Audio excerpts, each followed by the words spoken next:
اللہ فرماتے ہیں میں نے اس امت کی آج کی رات سب کی مغفرت کر دی ہے سوائے 4 لوگوں کے۔ یہ وہ رات تھی جس کے اندر میں نے سب کو معاف کر دیا ہے، کوئی باقی نہیں رہ گیا سوائے 4 کاموں کے کرنے والوں کے۔ ایک، شراب پینے والا۔ انہی 10 دنوں میں سے ایک رات لیلۃ القدر کی ہوتی ہے، جس رات کے بارے میں اللہ رب العزت نے خود قرآن مجید میں یہ ارشاد فرمایا کہ 1000 مہینوں کی عبادت سے افضل عبادت ہے، 83 سال سے زیادہ عبادت کا ثواب ہے۔ ہم میں سے کوئی شخص تصور نہیں کر سکتا کہ وہ 83 سال تک عبادت کر سکے۔ 83 سال کی عمر ملنا بڑی بات، پھر اس 83 سال کی عمر کے اندر صحت، قوت، عافیت کا ہونا بڑی بات، پھر اس میں بچپن کا زمانہ نکال دیا جائے تو پھر وہ 83 باقی نہیں رہتے۔ اور یہ صرف ایک رات کی عبادت ہے، ایک رات کی، جس کے بدلے میں 83 سال سے زیادہ کا ثواب لکھا ہوا ہے اللہ رب العزت نے، اور یہ پورے 83 سال عبادت میں گزر رہے ہیں۔ ورنہ ہم اپنی زندگی اٹھا کر دیکھیں تو دن بھر کے اندر ہماری عبادت کے اوقات چند گھنٹے ہوتے ہیں، اس کے بعد دنیا کی ضرورتوں میں ہم لگے ہوتے ہیں، اپنے دیگر کاموں میں لگے ہوئے ہوتے ہیں۔ تو 83 سال کی عمر مل بھی جائے تو بھی 83 سال عبادت میں نہیں گزرتے، بلکہ اپنی ضروریات اور دیگر کاموں میں گزر رہے ہوتے ہیں۔ مگر یہ ایک رات کی عبادت جو انسان کو 10 دن اعتکاف میں بیٹھنے کی بدولت ملتی ہے، یہ 83 سال پورے کے پورے عبادت سے بڑھ کر ہے۔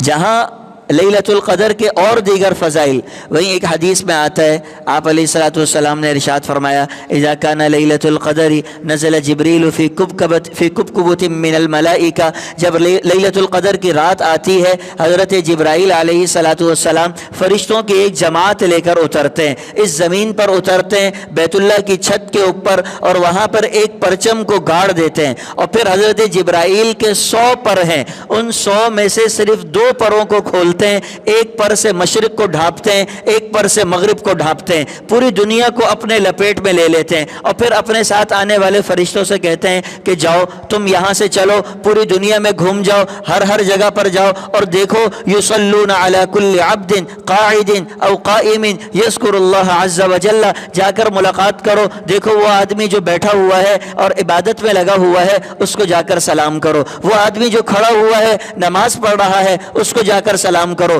وہ آدمی جو کسی بھی حالت کے اندر ہے اللہ کو یاد کر رہا ہے جا کر اس کو سلام کرو، اس پر اللہ کی رحمتیں بھیجو، اور پھر تم وہاں سے واپسی آ جاؤ۔ یہ فرشتے ساری رات کے لیے نکل جاتے ہیں، پوری دنیا میں گھومتے رہتے ہیں اور لوگوں کو سلام کرتے رہتے ہیں، ان پہ رحمتیں نازل کرتے رہتے ہیں۔ واپس جب آتے ہیں اللہ رب العزت کی بارگاہ میں حاضری ہوتی ہے، عرض کرتے ہیں یا اللہ آج آپ یہ بتائیں امت محمدیہ کو آپ نے کیا دیا، احمد کی امت کو کیا دیا، حضور اکرم سرکار دو عالم صلی اللہ علیہ وسلم کی امت کو آپ نے کیا دیا۔ اللہ فرماتے ہیں میں نے اس امت کی آج کی رات سب کی مغفرت کر دی ہے سوائے 4 لوگوں کے۔ یہ وہ رات تھی جس کے اندر میں نے سب کو معاف کر دیا ہے، کوئی باقی نہیں رہ گیا سوائے 4 کاموں کے کرنے والوں کے۔ ایک، شراب پینے والا، اللہ فرماتے ہیں اس رات اس کی مغفرت نہیں ہے۔ وہ آدمی جو شراب کا عادی ہو، جس سے شراب چھٹتی نہ ہو، اس آدمی کی اس رات مغفرت نہیں ہے، یہ مغفرت سے محروم رہے گا۔ دوسرا، ماں باپ کی نافرمانی کرنے والا، ماں باپ کا دل دکھانے والا، ان کو ناراض کرنے والا،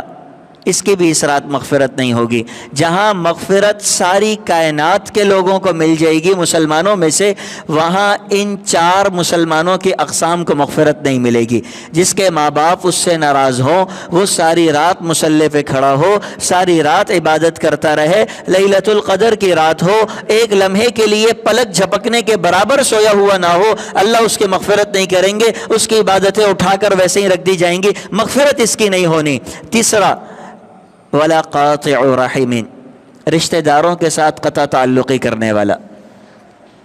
رشتہ داروں کو دیکھ کر منہ موڑنے والا، ان کو سلام نہ کرنے والا، سلام کا جواب نہ دینے والا، بیماری میں عیادت نہ، ان کی بیماری میں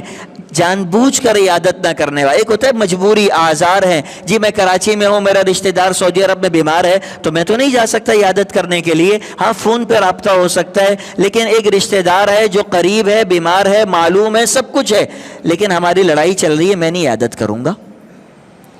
بھائی بیمار ہے، بھائی کا بچہ بیمار ہے، ہماری تو لڑائی چل رہی ہے، میں تو نہیں جاؤں گا۔ پھپھی بیمار ہے، بھائی ہماری تو پھپھی سے لڑائی ہے،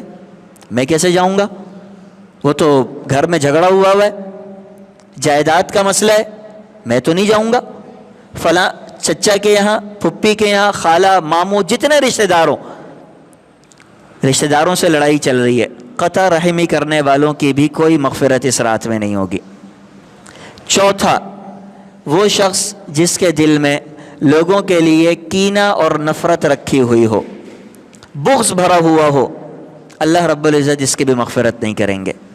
جس کے دل میں کسی مسلمان کے لیے نفرت ہے، کسی مسلمان کے لیے جذبات ہیں کہ یہ نقصان اٹھائے تو اچھا ہوگا، مزہ آ جائے گا،